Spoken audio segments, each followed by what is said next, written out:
这一集的内容是巴菲特给想成功或致富的年轻人的6个忠告，是上一次巴菲特给想成功或致富的年轻人的10个忠告的延续。如果你没有看过，可以一会儿看完这支影片去看。自1965年以来，他的平均年回报率达到 20%， 现时以960亿美元的净资产，在福布斯亿万富翁排行榜上排名第6。然而，与许多其他富豪不同的是，巴菲特非常诚实和谦虚。多年来，他做过很多演说，教育下一代投资者如何获得财富和成功。因此，在这支影片，我们将看看他为年轻人提供的一些忠告和投资建议。No, if you're interested in financial matters, you've got to have something to work with. I mean, I was fortunate in that respect because my dad paid for my education.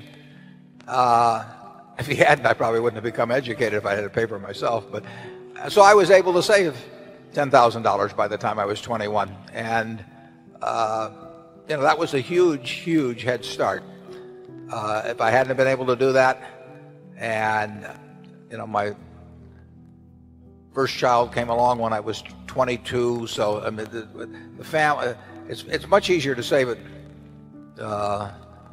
in those teenage years if you're lucky enough to be in a family where your parents are taking care of your financial obligations. Every dollar then is worth making $10 or $20 later on. And so if you are interested in financial matters, getting a stake early is very useful, and getting knowledge early is very useful. 首先，你必须开始采取行动，你需要有资金才可以参与市场，所以最好是年轻时没有太多经济负担，尽量储蓄，因为年纪越大，开支越大，所以越难做到。在你专注于深入学习任何策略之前，先关注这一点。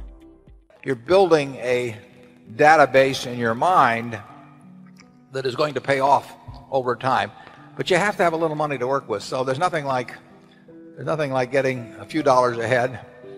Stay away from credit cards, and you can have a lot of fun if your mind goes along that track as you get older. Accumulating knowledge, that's one of the beauties of the business that Charlie and I are in, is that everything is cumulative. The stuff I learned when I was 20 is useful today. 当你准备好了第一次投资时，巴菲特的第2个建议是积累关于商业和股市的知识，并找到你真正感兴趣的业务领域。然后，正如巴菲特所说的那样，继续寻找哪些行业对你来说很有趣，一些你喜欢深入了解的。在投资，找到你感兴趣的领域是非常重要的，因为可以帮助你更容易地了解一门生意，也将帮助你对他们如何赚钱有更深入的了解。那你怎么知道你的兴趣是什么呢？简单地写下这2个问题的答案。首先，你花大多数时间做什么？你把钱花在什么地方呢？如果你彻底地回答了这2个问题，你将会了解自己投资哪些行业的比较有兴趣。I was wondering if you have any stock tips for any of the students. We're all trying to make a little living. I didn't think they taught that at Georgetown. The best investment I ever made. Well, I bought a book in 1949 by a fellow named Ben Graham called The Intelligent Investor. I don't remember what I paid. But aside from what I paid for my 2 marriage licenses, that was the best investment I ever made. It's very important to have the right framework. You need to have an approach to investing that's sound. And Graham's approach is simple, but some people adopt to it, and which I did immediately, and most people don't. But if you have the right philosophy, you will find opportunities as you go through the next 20, 30, 40, 50 years. And frankly, you're most likely to find them when in periods like 5 years ago when we were having the panic. I mean, stocks sell at silly prices from time to time. Most stocks at one time or another sell at very silly prices.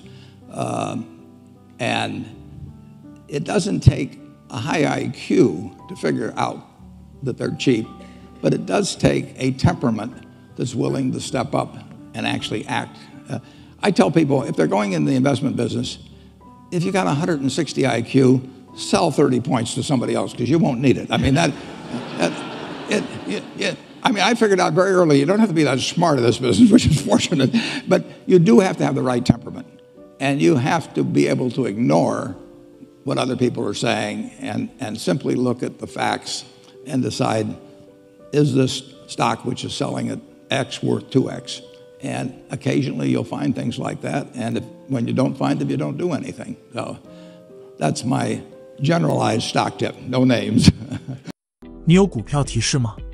这是所有年龄段的人最常问的问题，特别是香港人，可否给我一个股票号码？但这也是最糟糕的问题。如果你想问这个问题，表明你的思维方式不正确。巴菲特也是这样说的。他将这个问题转为应该拥有怎样的投资框架？你的策略是什么？这是了解哪些股票适合自己的基本框架。如果你是投资界的新手，并且你想建立基本的金融知识，我强烈建议你学习财务报表，因为长期投资一定要知道公司的基本状况，是否赚钱，跟其他同类公司比较怎样等等。从中你也会获得一些商业头脑。我们有一门专为初学者设计的课，连接在下面。如果你说不喜欢长期投资，喜欢短炒，就要学习看图、技术分析，要不就学习写程序做量化分析，我们也有相关的课程，没有其他选择。如果以上3种你没有一个是懂的而去买卖，跟赌博没有区别。如果你是一个被动型投资者，想什么都不管，那就简单的以平均成本法做买卖，那市场指数基金就最适合你。你永远不会碰阿里巴巴这样的股票。但如果你是一个主动型投资者，喜欢了解业务，也许电商是你的能力范围，你知道如何阅读财务报表，了解公司在做什么，那阿里巴巴可能是你一个很好的开始。而市场指数基金则不然。所以你要知道自己个性是什么，不要只听到1-2句话就觉得指数基金是最好。因此，花点时间了解你的策略，然后关注你的性情。正如巴菲特所说，作为一个好的投资者，你不需要很高的智慧，但你需要控制自己的情绪，不受其他人影响，得出自己的结论。当市场推至历史高点时，你需要跟大部分人持不同的态度，而不是沉浸在喜悦中。正如巴菲特所说的，看看股价如果卖1块钱，是否值2块钱吗？如果你能做到这一点，你就会很成功。The most important thing is to be able to define which ones you can come to an intelligent decision on and which ones are beyond your capacity to evaluate. You don't have to be right about thousands and thousands and thousands of companies. You only have to be right about a couple. I met Bill Gates on July 5th, 1991. We were out in Seattle, and Bill said, "You've got to have a computer." And I said, "Why?" And he said, "You can do your income tax on it." I said, "I don't have any income. Berkshire doesn't pay a dividend." He said, "Well, you can keep track of your portfolio." And I said, "I only have one stock." I said, and he says, "It's going to change everything." And I said, "Well, will it change whether people chew gum?" And he said, "Well, probably not." And I said, "Well, will it change what kind of gum they chew?" And I said, "Well, then I'll stick to chewing gum and you stick to computers, you know." I don't have to understand all kinds of business. There's all kinds of business I don't understand. But there's thousands of opportunities there. I did understand the Bank of America, you know, and I'll be able. I'm able to do that. I'm able to understand some given percentage. But Ted Williams wrote a book called The Science of Hitting, and in The Science of Hitting, he's got a diagram, shows him at the plate, and he's got the strike zone divided into 77 squares, each the size of a baseball. And he says, if I only swing at pitches in my sweet zone, which he shows there, and he has what his batting average would be, which is 400.